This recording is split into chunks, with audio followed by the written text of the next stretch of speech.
Abacuque capítulo 1, a gente vai fazer a leitura do versículo 12 até o versículo 1 do capítulo 2, tá bom? Então a gente vai ler do capítulo 1, versículo 12 até o versículo número 1 do capítulo 2. Vai terminar de ler o capítulo 1 e vai pegar o primeiro versículo aí do capítulo 2. Diz assim o texto, meus irmãos, Abacuque capítulo 1, versículo 12 em diante. Não és tu desde a eternidade, ó Senhor, meu Deus, ó meu santo? Não morreremos, ó Senhor, para executar juízo puseste aquele povo. Tu, ó rocha, o fundaste para servir de disciplina. Tu és tão puro de olhos que não podes ver o mal, e a opressão não podes contemplar. Por que, pois, toleras os que procedem perfidamente e te calas quando o perverso devora aquele que é mais justo do que ele? Porque fazes os homens como os peixes do mar, como os répteis que não tem quem os governe? A todos levanta o inimigo com o anzol, pesca-os de arrastão e os ajunta na sua rede varredora. Por isso ele se alegra e se regozija. Por isso oferece sacrifício à sua rede e queima incenso à sua varredura. Porque por elas enriqueceu a sua porção e tem gordura a sua comida. Acaso continuará por isso, esvaziando a sua rede e matando sem piedade os povos? Por-me-ei na minha torre de vigia, colocar-me-ei sobre a fortaleza, e vigiarei para ver o que Deus me dirá, e que resposta eu terei à minha queixa. Vamos orar mais uma vez? Deus, nós agradecemos ao Senhor, porque a Tua palavra, por si só, na sua leitura, tem um poder inconfundível e incomparável. Agradecemos porque o nosso coração, ele se enche de temor quando estamos diante da Sua palavra. E o nosso desejo é que nós tratemos esse momento, o momento de escutar a Sua palavra, como um momento singular na nossa vida. Nós queremos ouvir a vontade do Senhor. Nos faz submissos ao texto que nós acabamos de fazer a leitura. Nos ensina, por meio dele, de forma prática, a sermos cristãos melhores, a sermos homens e mulheres melhores. Esse é o nosso desejo e queremos nos alimentar da Sua palavra nessa noite. Assim nós oramos e agradecemos, no nome de Jesus. Amém. Meus irmãos, o nosso tema nessa noite é uma pergunta, e uma pergunta um tanto quanto controversa, e uma pergunta um tanto quanto também provocativa. Deus está vendo mal? A gente vai tentar falar um pouco acerca disso, sendo guiado pelo texto bíblico que a gente acabou de fazer leitura, e mais uma mensagem baseada no livro do profeta Abacuque. Meus irmãos, quando a gente olha para a história, a gente vê alguns momentos onde essa pergunta, ela passa a fazer parte da nossa vida. Será que Deus está vendo o mal? Por mais que a nossa teologia da soberania de Deus e compreensão de que Deus está no controle de todas as coisas, ela seja extremamente real e não cause em nós dúvidas, temos que concordar que há momentos em que nós ficamos um tanto quanto duvidosos e geramos em nós alguns questionamentos. Se a gente olhasse para a própria história, por exemplo, quando no mundo, na terra, se enfrentou a peste negra, onde milhares de pessoas tiveram suas vidas ceifadas. Quando nós olhamos para a morte dos judeus no Holocausto, um momento histórico extremamente marcante por conta das atrocidades contra os judeus que foram realizadas ali. Se a gente olhasse, por exemplo, para o naufrágio do famoso Titanic, não é? A gente vê muitas vidas que estavam ali, que tiveram sua vida ceifada por conta do naufrágio daquele navio. Se a gente fosse um pouco mais atual, a gente voltaria os nossos olhos para Nova York, quando as Torres Gêmeas foram atingidas por um desastre extremamente calculado e terrorista. E se a gente for mais recente ainda, há poucos anos atrás, nem é bom lembrar, né, meus irmãos? A gente vai lembrar da famosa e da tenebrosa Covid-19. Aonde estava o Senhor quando esses acontecimentos vieram à tona? Ainda que a gente tenha a nossa confiança no Senhor, é bem verdade que perguntas como essa nos dão um nó em momentos como esse, não é? Se há pessoas inocentes, se há pessoas boas, se há cristãos até fiéis, tendo a sua vida ceifada, aonde está o Senhor em meio a essas situações? O livro do profeta Abacuque é muito interessante, porque ele lida com um problema parecido. Como a gente já pôde perceber na primeira mensagem, Abacuque era um homem, um profeta do Senhor, um mensageiro de Deus, extremamente sincero. Abacuque falava com o Senhor de forma muito sincera, sem perder o temor e a reverência pelo Senhor. Perguntas como essa são perguntas que Abacuque faz ao Senhor no texto que a gente tem diante de nós. Senhor, se o Senhor é bom, se o Senhor é amor, se o Senhor é justo, por que é que o mal nos assola? Por que é que o mal vem sobre nós?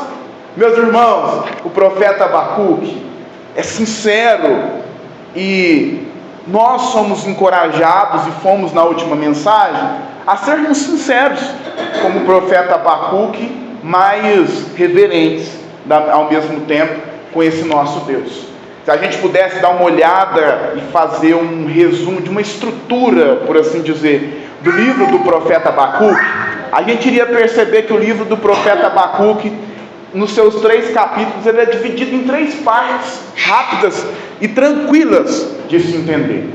O livro do profeta Abacuque se trata, primeiro, de uma pergunta do profeta ao Senhor e de uma resposta do Senhor ao profeta. Segundo, se trata de uma nova pergunta, uma segunda pergunta que o profeta Abacuque faz ao Senhor, e uma nova resposta do Senhor ao profeta.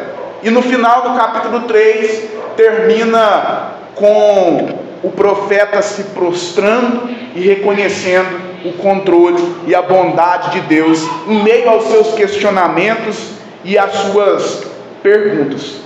O povo do Senhor, como a gente viu na semana passada, estava corrompido. Foi isso que a gente viu na primeira mensagem. Judá havia se corrompido. O povo escolhido de Deus, o povo chamado para ser santo, vivia em iniquidade, vivia em corrupção. Então Abacuque clama ao Senhor por juízo. E a gente viu esse cenário na semana passada. Abacuque está vendo e testemunhando o que o povo de Judá tem se tornado, como aquele povo tem se afastado do Senhor, e ele clama por justiça, e o Senhor o responde. O Senhor diz a Abacuque, profeta, homem de Deus, o juízo virá, o recurso virá. Eu não sou um mero espectador na história. Eu vejo tudo que tem acontecido com o povo de Judá. E o Senhor revela, mais precisamente no capítulo 1, no versículo 6, que juízo seria esse.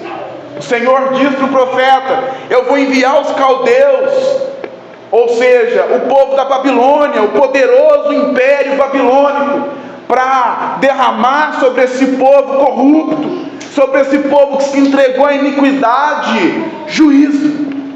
E quando o profeta descobre então a resposta do Senhor, que apesar de ser um desejo dele, ele não esperava que a resposta fosse tão dura. Abacuque até queria uma providência do Senhor. Abacuque até queria que o juízo do Senhor viesse sobre o povo de Judá. Abacuque até queria que a correção viesse, mas Abacuque não esperava que a correção fosse tão dolorosa, vindo por meio do império babilônico, que era o império mais poderoso e cruel daquela época. Então o texto que nós temos diante de nós agora apresenta o profeta ainda perplexo, mas agora não perplexo por causa do silêncio de Deus. Na última mensagem a gente viu que o que deixava Abacuque aflito era o silêncio do Senhor, porque Abacuque clamava ao Senhor e o Senhor não o respondia. Assim como por vezes isso nos incomoda tanto, quando nós colocamos uma causa diante do Senhor e a resposta que temos é o silêncio. Isso nos deixa angustiado, isso nos deixa perplexo, isso nos deixa apavorado, como Abacuque estava. Mas agora, o que apavora o profeta não é o silêncio do Senhor, mas a resposta do Senhor. E às vezes, o que nos tira da zona de conforto, às vezes o que nos deixa angustiado não é tanto o silêncio de Deus, meus irmãos, às vezes é a resposta de Deus para nós. Porque às vezes a resposta não vem da forma como a gente formulou e arquitetou, não vem da forma como a gente planejou que devesse vir, e aí a gente fica surpreso. É isso que constrange Abacuque, é isso que deixa esse profeta assustado, e a gente vai tentar ver isso um pouquinho. Abacuque está olhando para a doença do povo de Judá e está dizendo para o Senhor: meu Deus, será que o remédio não é pior do que a própria doença? Porque o povo da Babilônia era um povo cruel. Quando se trata da nossa saúde, por exemplo, a gente às vezes pensa dessa forma, não é? A gente tem medo, por exemplo, do médico, porque a gente tem medo do diagnóstico do médico. A gente fica com medo do médico nos dar um diagnóstico e nos submeter a um tratamento, a um medicamento, porque a gente acredita que o tratamento e o medicamento, às vezes, ele é pior do que a própria doença, porque ele pode ser ofensivo em algum sentido, dependendo de qual for esse diagnóstico. E é isso que Abacuque está formulando para o Senhor no texto que a gente leu. Será que o remédio para o problema de Judá, meu Deus, ele não é tão ofensivo, não é pior do que a doença? Então ele vai de forma sincera ainda, em meio ao seu diálogo com o Senhor, dizer algumas palavras a Deus nesse seu diálogo e nessa sua oração. Ele diz no versículo 12: não és tu desde a eternidade, ó Senhor, meu Deus, ó meu santo, não morreremos, ó Senhor, para executar juízo puseste aquele povo, tu, ó rocha, o fundaste para servir de disciplina. Meus irmãos, Abacuque não concorda com a situação. Abacuque não concorda que o juízo para o povo de Judá venha por meio do poderoso império da Babilônia. Mas, mesmo não concordando, Abacuque confia nos planos do Senhor. Se eu pudesse dar um tópico para esse primeiro versículo 12, talvez seria: não concordo, mas confio. Porque às vezes, no nosso relacionamento com o Senhor, é assim que nós somos confrontados. Às vezes, com a resposta de Deus, nós não concordamos tanto com o desafio, mas nós confiamos cegamente que o Senhor terá o controle da situação, e por isso nós confiamos. A crise de Abacuque não diminuiu quando a resposta do Senhor veio, mas ao contrário, ela aumentou. Se antes Abacuque tinha um problema interno, que era o problema do povo de Judá, agora Abacuque tem dois problemas. Agora Abacuque tem o problema interno da iniquidade do povo de Judá diante de si, mas Abacuque também tem um problema externo, porque o Senhor disse que nos dias de Abacuque, conforme a gente viu no versículo 5 do capítulo 1, o Senhor realizaria o juízo nos dias de Abacuque. Era algo que estava próximo. O Senhor disse para o profeta: pode esperar, porque virá o povo da Babilônia. Pode esperar, porque os caldeus virão com poder, virão com suas armas, virão com a sua militância, virão com a sua crueldade sobre vocês. E meus irmãos, agora Abacuque tem um problema dentro da sua comunidade e tem um problema fora da sua comunidade. Isso não deve nos surpreender quando olhamos para a nossa vida, que é muito parecida com a vida do profeta Abacuque. Porque como cristãos, meus irmãos, o bem da verdade é que nós lidamos, como Abacuque, com problemas internos e externos. Nós lidamos com problemas, crises, dificuldades o tempo todo. E o que eu quero dizer é que mesmo sendo cristãos, mesmo sendo homens e mulheres fiéis ao Senhor, às vezes, meus irmãos, estaremos como Abacuque, cercados de problemas, cercados de preocupação. Abacuque tem um problema dentro da sua casa, em meio ao seu povo. Abacuque tem um problema na sua família, por assim dizer, que era o povo de Judá. Mas Abacuque tem um problema vindo de fora também. Assim como às vezes a nossa vida é cercada de muitos problemas, assim como por vezes a gente não sabe o que fazer, porque a preocupação é tanta como era a do profeta Abacuque. O que eu quero dizer com isso, meus irmãos, é que fidelidade ao Senhor não é sinônimo da falta de problemas em nossa vida. Isso deve ser dito e relembrado, porque nós vivemos isso, falando estritamente mais do nosso país, vivemos um país cristianizado, evangelizado, que é dominado pela teologia da prosperidade, que nos ensina que o cristão fiel a Deus não sofre, que o cristão fiel a Deus talvez não passa por problemas. Será que Abacuque não era fiel? Será que Abacuque não era um homem de Deus fiel, que está cercado de problemas? Meus irmãos, o fato de sermos cristãos, o fato de assentarmos nos bancos das nossas igrejas, de obedecermos ao Senhor, de amarmos ao Senhor, não nos traz a isenção de problemas, de dificuldades. E afinal, eu diria que como cristãos talvez essa seja uma frase assustadora, talvez ser cristão seja atrair muitos problemas para você.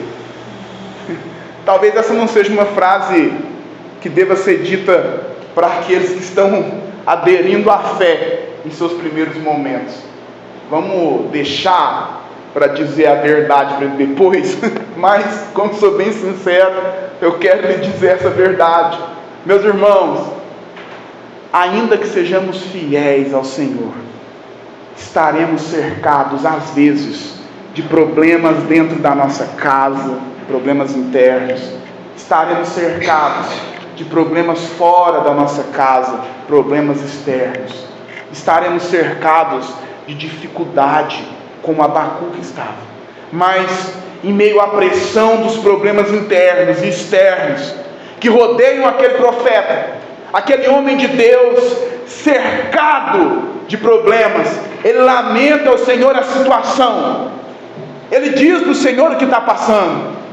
Abacuque não esconde, ele é transparente no seu relacionamento com Deus, mas em momento algum ele deixa de expressar a sua confiança no Senhor, apesar dos problemas.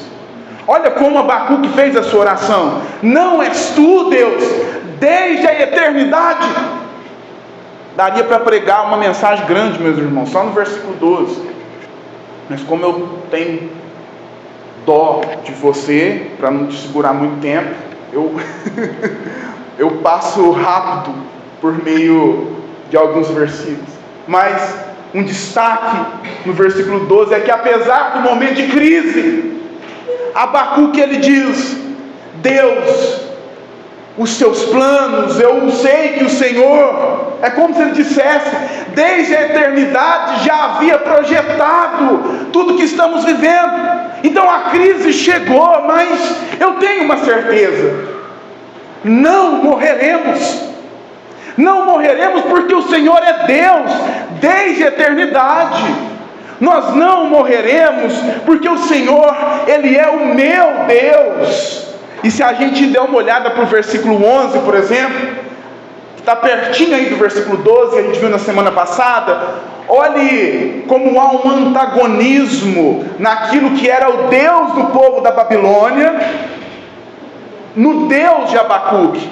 O Deus do povo da Babilônia era o poder era o Deus do povo da Babilônia, mas o Deus de Abacuque era o Senhor, era Yahvé, era aquele que tem o controle sobre todas as coisas. Então, apesar da crise, Abacuque começa dizendo que acredita nos planos do Senhor. Ele sabe que Deus estabeleceu os seus propósitos desde a eternidade. Meus irmãos, como um bom judeu, Abacuque sabia que em um momento da trajetória do povo de Judá, o Senhor disse que aquele povo seria uma nação sacerdotal.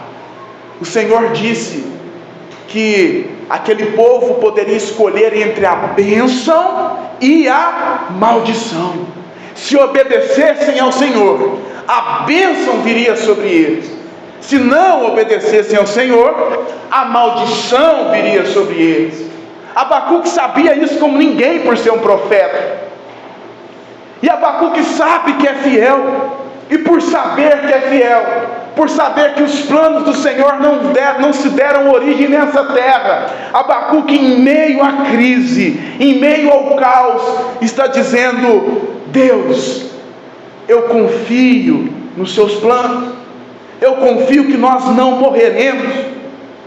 O Senhor é como uma rocha. Abacuque está dizendo isso.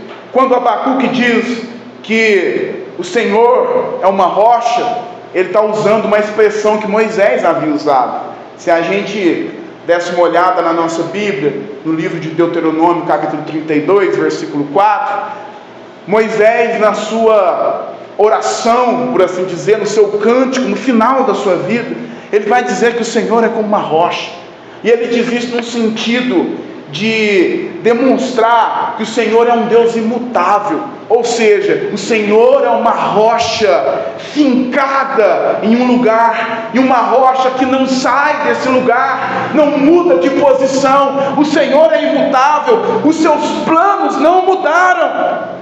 É isso que Abacuque está dizendo. Abacuque, apesar da crise, do caos que vive, meus irmãos, ele declara sua confiança ao Senhor, tendo a certeza de que o Senhor não mudou, que Ele é como uma rocha fixa, que não está propensa a mudanças. E se Ele não mudou, os planos dele para o povo de Judá ainda estavam sendo válidos. E meus irmãos, o povo de Judá é a igreja do Senhor Jesus Cristo. O povo de Judá sou eu. O povo de Judá é você. O povo de Judá é o corpo de Cristo espalhado nessa terra. A igreja substitui o Israel de Deus no meio da narrativa bíblica. E aquilo que o Senhor prometeu ao povo de Israel, aquilo que o Senhor prometeu ao povo de Judá, nós nos apropriamos, porque isso está escrito na palavra como igreja. Meus irmãos, isso quer dizer que, apesar dos momentos de crise, apesar dos momentos de dificuldade, se o Senhor decretou um plano desde a eternidade, se o Senhor escolheu fazer um plano, idealizar esse plano detalhadamente desde a eternidade, A crise virá para nos assolar, o caos virá para nos trazer medo, a angústia estará diante de nós, mas a nossa confiança está nessa rocha, que não se moveu, que não se mexe. O Senhor é uma rocha que não sai do lugar, isso quer dizer que Ele não muda os seus planos. A gente tem dificuldade de formular isso na nossa mente humana, não é? Porque a gente é sempre muito inconstante. A gente é sempre propenso a muitas mudanças, mas o Senhor não. O Senhor não é assim. E é nessa mensagem, é nessa certeza que Abacuque está se apegando em meio ao caos. Meus irmãos, a nossa série no livro do profeta Abacuque se chama Como Manter a Fé, não é? Em meio ao caos. Como ter fé em meio ao caos. E ter fé em meio ao caos significa não abandonar e não se esquecer das promessas que o Senhor fez para a sua igreja e para cada cristão que faz parte dela. Há promessas do Senhor para a sua família, mesmo quando a crise chega na sua casa. Há promessas do Senhor para o seu ministério, para o meu ministério, mesmo quando a crise está diante do nosso ministério.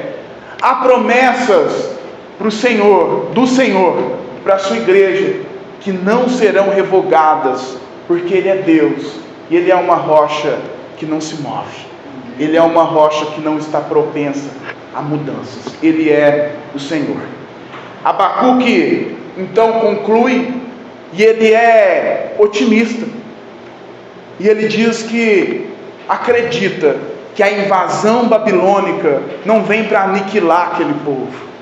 Meus irmãos, quando a gente olha para o que acontece na história da Bíblia, de forma bem resumida, o que acontece de fato é que o povo da Babilônia vem mesmo sobre o povo de Judá, leva aquele povo cativo para a Babilônia, e depois de 70 anos, aquele povo volta para sua terra, aquele povo se restitui, por assim dizer, e começa uma nova vida. Abacuque nunca duvidou dessa promessa, meus irmãos. Isso aqui que a gente está lendo aconteceu antes de tudo isso acontecer, antes desses acontecimentos vierem à tona em 586 a.C., Abacuque já acreditava que a invasão do povo da Babilônia não seria o aniquilamento do povo de Judá, mas isso serviria de disciplina para aquele povo. É isso que ele diz no versículo 12. Abacuque está dizendo: nós acreditamos, eu acredito, Senhor, eu e aqueles que são fiéis, acredito que o povo da Babilônia não virá para nos destruir por completo, mas isso servirá de disciplina para cada um de nós. Isso servirá de disciplina para nós. E é isso que acontece. Isso vem para disciplinar aquele povo. Por muitas vezes, meus irmãos, a nossa única forma de encontrar descanso será crer que o Senhor fará o melhor por nós. Abacuque não tem aonde segurar as suas mãos. Abacuque não tem uma notícia boa, sabe, meus irmãos? A gente fez a leitura e pregou toda uma mensagem de quase 1 hora, demonstrando o que Abacuque vivia. E agora o cenário fica pior, porque além dos problemas internos, há um povo cruel que vem para trazer juízo sobre aquele povo. Abacuque não tem aonde segurar a sua mão, não há esperança, não há uma notícia boa, não há um exame positivo da situação. E às vezes é assim que nós vamos estar. Às vezes em algum momento não haverá um diagnóstico positivo da nossa história e trajetória, e a única coisa que nós vamos poder fazer é crer no Senhor. E sabe como isso se chama? Isso se chama fé. Fé. Acreditar no Senhor em meio ao caos. acreditar no Senhor e nas suas promessas em meio à crise, em meio aos problemas. Abacuque não perdeu a confiança de que o Senhor estava no controle da sua situação. Então, no primeiro tópico talvez seria que Abacuque não concorda, mas confia. Assim como nós, em alguns momentos da nossa vida, seremos desafiados a fazer. Mas um segundo tópico talvez seria confiante, mas sincero. Porque apesar de confiar, Abacuque é um tanto quanto sincero. Porque ele continua o seu diálogo com o Senhor no versículo 3, dizendo: Tu és tão puro de olhos, que não podes ver o mal, e a opressão não podes contemplar. E preste atenção. Por que, Abacuque diz? Pois toleras os que procedem perfidamente, e te calas quando o perverso devora aquele que é mais justo do que ele. Agora, Abacuque chega no ápice da sua interrogativa ao Senhor, da sua queixa, do seu questionamento. Porque apesar de confiar, Abacuque é bem sincero. Abacuque está dizendo ao Senhor: Deus, eu confio que o Senhor tem o controle, mas algumas coisas aqui não fazem sentido. Se o Senhor é puro de olhos e não pode ver o mal, se o Senhor é santo, como ele mesmo disse no versículo anterior, e sendo santo não suporta o pecado e o mal, se o Senhor é reto e justo, por que é que o Senhor está permitindo o povo da Babilônia vir sobre nós? E meus irmãos, é uma pergunta que faz muito sentido. Faz muito sentido. Porque é uma pergunta que com certeza eu faria se estivesse no lugar desse profeta. Porque não há dúvidas no versículo 6, lá do capítulo 1, que é o Senhor que está enviando o povo da Babilônia contra o povo de Judá. O Senhor está enviando o mal contra o mal de Judá. O Senhor está decretando juízo por meio de um povo mau para resolver o problema de Judá. E de forma mais clara, o Senhor está usando o mal, usando o ímpio, usando aquele que não teme ao Senhor. E isso no mínimo causa um questionamento nesse profeta, e causaria em qualquer um de nós. Por que é que isso está acontecendo? É isso que o profeta está dizendo. Se a gente pudesse, nesse texto que a gente leu, dividir, quebrar em partes e pedaços, delimitar a oração de Abacuque, a gente poderia fazer isso em 3 partes. No versículo de número 12, Abacuque declara sua confiança ao Senhor, apesar de estar no meio da crise. E depois, dos versículos 13 até o 17, que é o que estamos tratando agora, Abacuque, apesar de confiar no Senhor, ele expressa sua sinceridade diante dos planos de Deus. E depois, no versículo 1 do capítulo 2, Abacuque vai continuar demonstrando que, apesar de questionar, ele confia e esperará a resposta de Deus. Mas Abacuque enfrenta aqui, meus irmãos, um problema teológico que nós enfrentamos. Aonde estava o Senhor quando o Covid-19 nos assolou? Meus irmãos, aonde estava o Senhor nessa situação? É como se Abacuque dissesse isso. Aonde estava o Senhor quando naquele holocausto os judeus tiveram suas vidas ceifadas? Por que é que o Senhor não interviu? É isso que Abacuque está dizendo. E meus irmãos, é uma pergunta honesta, não é? É uma pergunta que de fato a gente queria uma resposta clara e simples. E a sinceridade de Abacuque expressa muito dos nossos sentimentos, expressa muito dos nossos questionamentos. Não são poucas as vezes, meus irmãos, que nós nos encontramos na mesma situação deste homem. Nós confiamos plenamente no Senhor, confiamos cegamente nos seus planos e promessas, mas nós temos muitas dúvidas, sabe, quanto aos seus planos. Meus irmãos, há coisas na minha vida que eu tenho certeza que o Senhor quer que eu faça. Eu sei que o Senhor quer que eu faça algumas coisas. Eu tenho certeza e não há dúvidas em meu coração, não há dúvidas em minha mente, não há dúvidas em mim, de maneira alguma, em relação a algumas coisas que o Senhor quer de nós. Mas quando eu vejo o processo pelo qual eu vou ser submetido, eu de fato olho para o Senhor e,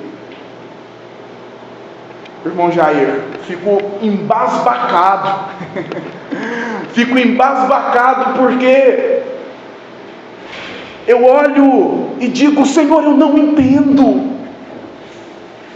Meu Deus, eu não entendo por que é assim. Por que o caminho é esse? Eu não estou conseguindo entender. E meus irmãos, a nossa vida por vezes é assim. Nós não entendemos, apesar de confiar, porque nós somos submetidos a algumas coisas e algumas situações. E o que me espanta nesse profeta é exatamente isso, que apesar de ficar duvidoso, ele não deixa de confiar, sabe? Apesar de questionar e de ser sincero, ele não deixa de acreditar, mas o questionamento, ele existe. E agora, nesse estágio da oração de Abacuque, o silêncio de Deus volta a ser o problema dele. Em algum momento, o silêncio de Deus foi o problema para Abacuque, e depois o problema passou a ser a resposta. Mas agora o problema volta a ser o motivo da sua crise. Quando ele esperou uma resposta de Deus quanto ao problema interno de Judá, o silêncio o angustiou. E agora ele é angustiado por esse silêncio, porque ele testemunha algo que ele acredita que o Senhor deveria intervir. Olha como Abacuque é sincero. Ele diz: Senhor, o Senhor está tolerando essa situação. O Senhor tolera o fato dos babilônicos serem cruéis como são. O Senhor se cala diante do perverso. Abacuque está desesperado e questionando ao Senhor, questionamentos que olhamos e dizemos: nossa, como esse profeta teve coragem, como ele foi audacioso de falar assim com o Senhor. E de fato é bastante audácia de um homem comum como nós, que Abacuque era. Mas diante do paradoxo que Abacuque estava vivendo, a gente compreende o seu desespero. E parece que na construção do texto, o texto é feito de forma inteligente. Eu gosto de olhar esses detalhes nos textos bíblicos, porque Abacuque questiona o Senhor, dizendo que ele tolera e se cala diante dessa situação, e ele parece querer intensificar os seus argumentos. E aí, como que ele vai deixar esses argumentos na sua oração mais intensos diante do Senhor? Olha o que ele faz. Ele vai começar a descrever a forma que o povo da Babilônia tratava os seus oponentes. Ele vai dizendo no versículo 14 até o 16, olha só: porque fazes os homens como os peixes do mar, como os répteis, que não tem quem os governe? Interrogando. A todos levanta o inimigo com o anzol, pesca-os de arrastão e os ajunta na sua rede. Por isso ele se alegra e se regozija. Por isso oferece sacrifício à sua rede e queima incenso à sua varredura, porque por elas enriqueceu a sua porção e tem gordura a sua comida. Meus irmãos, Abacuque está usando um argumento que nós vemos muitas vezes por aí. Abacuque está meio que tentando nos seus argumentos culpar a Deus pela situação. Ele está dizendo: olha, é porque o Senhor se cala, é porque o Senhor não toma uma providência, que essas coisas aí estão acontecendo. Olha lá, Senhor, o povo da Babilônia se alegra por ser cruel, e o Senhor não faz nada. Ele está indignado com o fato do Império Babilônico acumular atos de atrocidade e se manter impune. Tanto que ele diz no versículo 17, para concluir ali a sua segunda parte da sua oração: acaso continuará por isso, esvaziando a sua rede e matando sem piedade os povos? Abacuque está dizendo, mais uma vez, como disse lá no início do capítulo 1, essa situação vai continuar, Deus. E Abacuque está fazendo para o Senhor uma pergunta, que é o tema da nossa mensagem: o Senhor está vendo o mal? O Senhor está vendo o que está acontecendo? O Senhor não é santo? O Senhor não é justo? Aonde está a justiça então? Aonde estão os olhos do Senhor que podem ver todas as coisas, se a injustiça acontece debaixo desses seus olhos? Meus irmãos,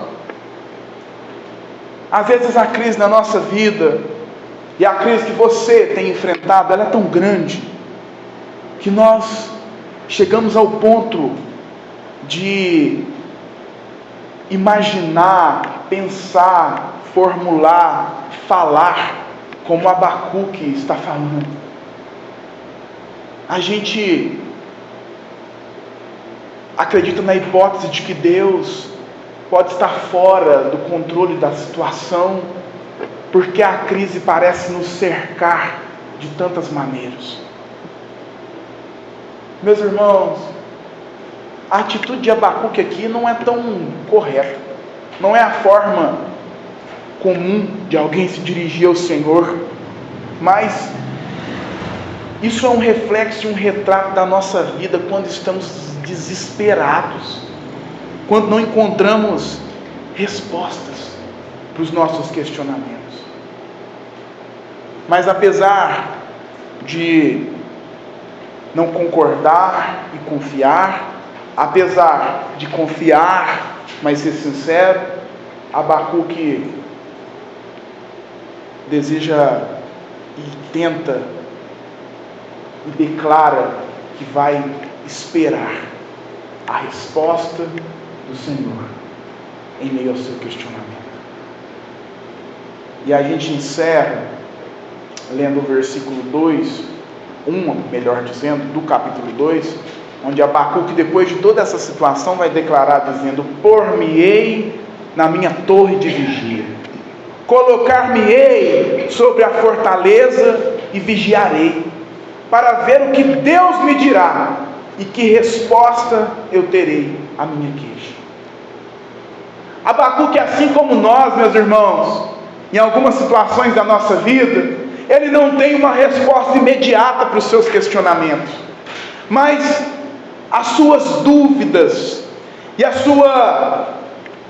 falta de resposta de Deus, a falta de resposta da parte de Deus, não é o motivo pelo qual ele deixou de confiar no Senhor. E o grande desafio da vida cristã às vezes é esse: continuar esperando, mesmo quando os planos e os projetos de Deus nos fazem desconfiar de quem é esse Deus. Porque, meus irmãos, às vezes a gente é submetido a alguns processos na nossa trajetória, que a gente chega a desacreditar desses planos do Senhor, que a gente olha para o cenário e diz: não é possível que isso aqui seja o plano de Deus. Não é possível que essa situação negativa, seja o projeto de Deus.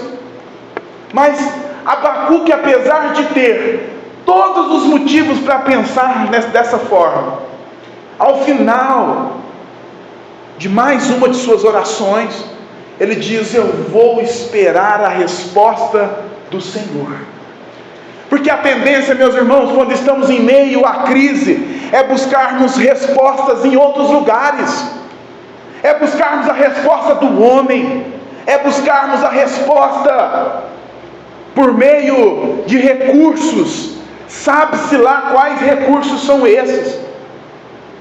Meus irmãos, às vezes, há pouco tempo atrás, eu perdi, e muitas outras pessoas perderam, uma pessoa que era conhecida por um suicídio, e essa pessoa tirou a sua vida, tinha seus 30 e poucos anos, e a história dessa pessoa em um momento de crise psicológica, um momento depressivo e muitos outros quadros que eram extremamente complicados da sua vida, antes do seu suicídio, levaram essa pessoa a querer buscar resposta em tudo quanto é lugar possível. Então essa pessoa chegou em um estado de crise tão grande que ela buscou resposta no espiritismo, ela buscou resposta dentro da igreja, ela buscou resposta do psicólogo, do psiquiatra, em todos os lugares possíveis, por causa da crise que vivia. E claro, meus irmãos, há profissionais em suas áreas que servem e devem servir como apoio para problemas como esse que essa pessoa enfrentava. Mas o que quero frisar aqui é a capacidade que o homem tem, quando está pressionado pela crise, de querer uma resposta a qualquer custo. Então, desesperado, ele ratifica suas respostas em todos os lugares possíveis. E Abacuque poderia ter feito isso, porque se há um homem que está vivendo uma crise tremenda, é esse profeta. Mas ainda assim, ele diz: olha, eu vou me colocar em uma torre de vigia, e eu vou esperar a resposta do Senhor para minha queixa. Eu vou esperar no Senhor a resposta para o meu problema. A expressão usada, torre de vigia, pelo profeta, é uma expressão que não é tão estranha para nós. Com certeza a gente já viu nos filmes antigos de guerra, você que gosta de ação, grandes impérios que são cercados por grandes muros e tem torres de vigia. Os irmãos que passaram pelo exército conhecem esse lugar como a famosa guarita. Então tem as guaritas, onde um soldado ficava ali vigiando, esperando uma boa mensagem acerca do seu império, ou vigiando à espera de possíveis inimigos que poderiam vir. E essa é a missão desse soldado. Ele tem duas coisas para fazer: ele espera mensagens para o seu império, e ele vigia para ver se há inimigos à vista vindo contra o seu império. Essa figura que Abacuque está usando: eu vou me colocar numa torre de vigia, e eu vou esperar como um soldado a mensagem e a resposta do Senhor. Meus irmãos, a resposta para o seu questionamento, ela virá do Senhor e não de outro lugar. Ela virá da palavra de Deus e não de outro lugar. O Senhor é o Deus de Abacuque, e por isso ele espera nessa torre de vigia. Essa expressão já foi usada por outros profetas. Isaías capítulo 21, versículo 8, usou essa mesma expressão. Era comum dos profetas usarem essa expressão, serem conhecidos como vigia, ou uma palavrinha que a gente vê na Bíblia chamada atalaia, que significa um vigia do Senhor. Essa era a função desse profeta. Ezequiel, no capítulo 33, versículo 7, usou essa mesma expressão também.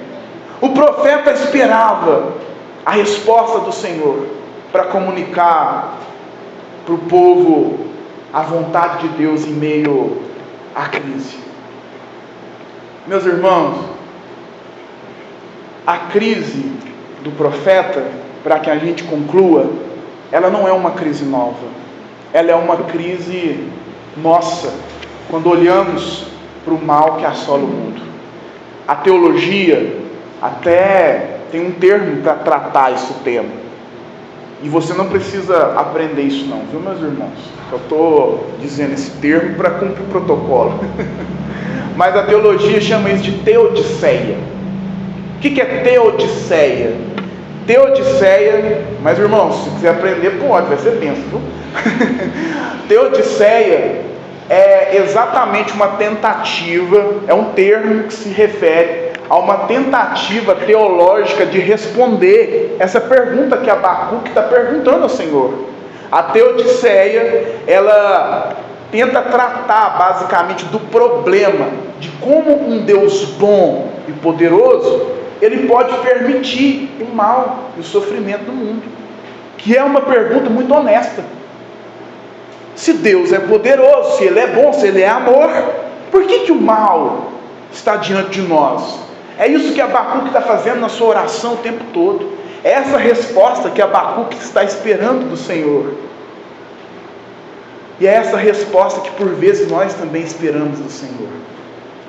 E diante de muitos argumentos, que a gente poderia dar diante dessa teodiceia, que tenta responder essa perguntinha difícil, um deles se torna pontual para nós aqui e seria interessante a gente encerrar com ele.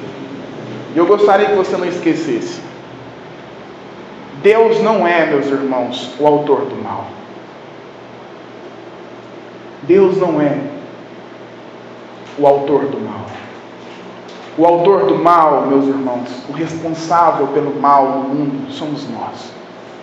O responsável do mal no mundo é o homem, que quando foi criado, foi livre para escolher o que faria e escolheu o mal.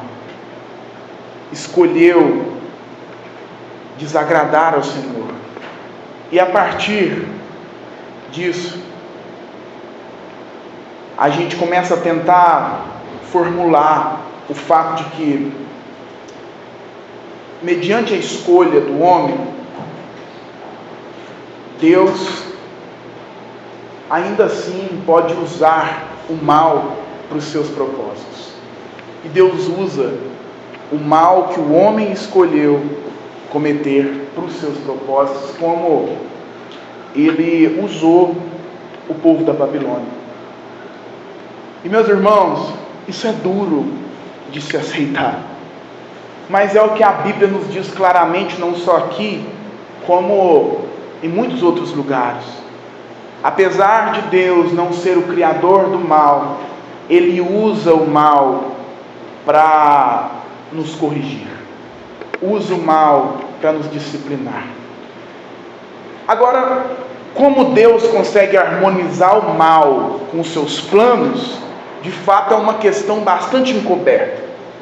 No entanto, meus irmãos, o que me leva a continuar crendo e confiando como Abacuque é que, apesar de não conseguir compreender essas coisas, sabe o que eu vejo?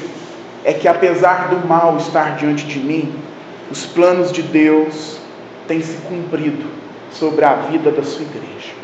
Os planos de Deus têm se cumprido sobre a minha vida. Os planos de Deus têm se cumprido nesse processo chamado redenção que Deus nos colocou como igreja.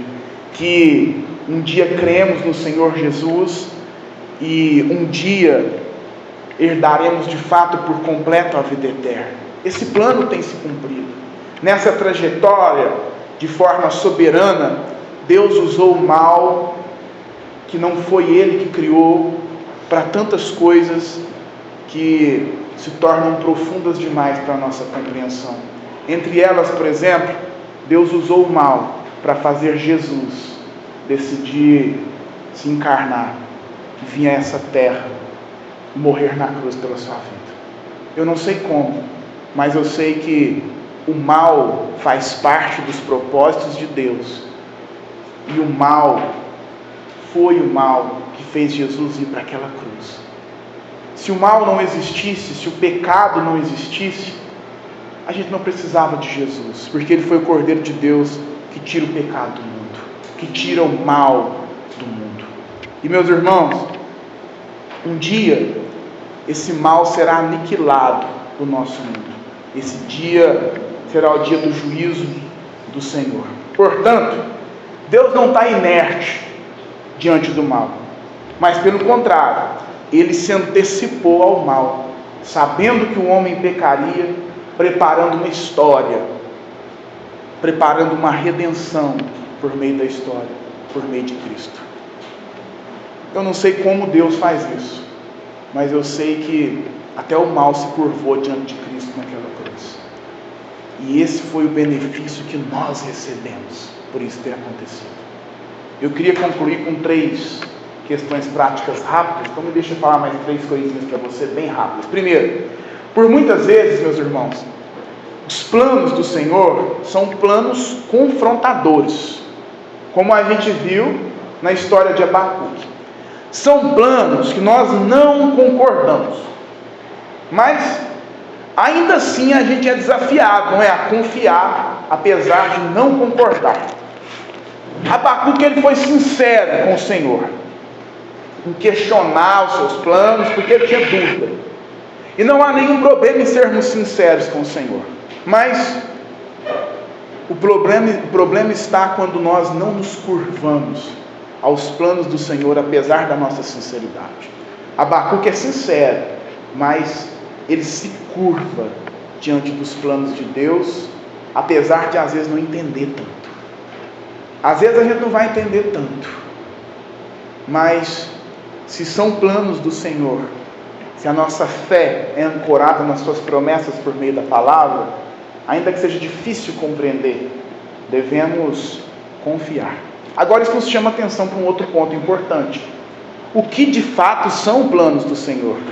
Porque volta e meia a gente vê alguns cristãos alimentando planos que dizem o Senhor ter feito para eles, que não tem talvez base para esses planos. O irmão da esquina lá me disse que vai ser assim. Meus irmãos, e não há nenhum problema com o irmão da esquina. Deus pode usar o irmão da esquina sem problema. Se Deus usou até o povo da Babilônia, quanto mais o irmão da esquina, né? Mas, meus irmãos, esses planos têm que ter fundamento. Tem que ter fundamento. E aonde estão esses fundamentos? Na palavra de Deus. Mas segundo, Deus pode usar o ímpio para corrigir a sua igreja. Deus faz isso para nos envergonhar, para nos disciplinar. Então, sendo assim, nós temos que estar dispostos, às vezes, a ser disciplinado por aqueles que a gente menos espera. Assim como o povo usou o povo da Babilônia, Deus pode usar qualquer um em qualquer situação para nos disciplinar. E cabe a nós ter humildade de, às vezes, receber essa disciplina. É difícil, mas a gente deve se sentir desafiado e buscar isso. E por fim, Deus já puniu o mal na cruz do Calvário. Quando Jesus morreu na cruz, a derrota do mal, meus irmãos, ela foi decretada. No juízo final, quando o Senhor vier, essa vitória será consumada. E é por isso que a gente vê o mal. É por isso que o mal está diante de nós. É por isso que nós testemunhamos algumas coisas onde nós olhamos e dizemos: aonde é que está Deus? Se Ele é justo e reto, amoroso e poderoso. Deus se antecipou à história, derrotando o mal na cruz do Calvário.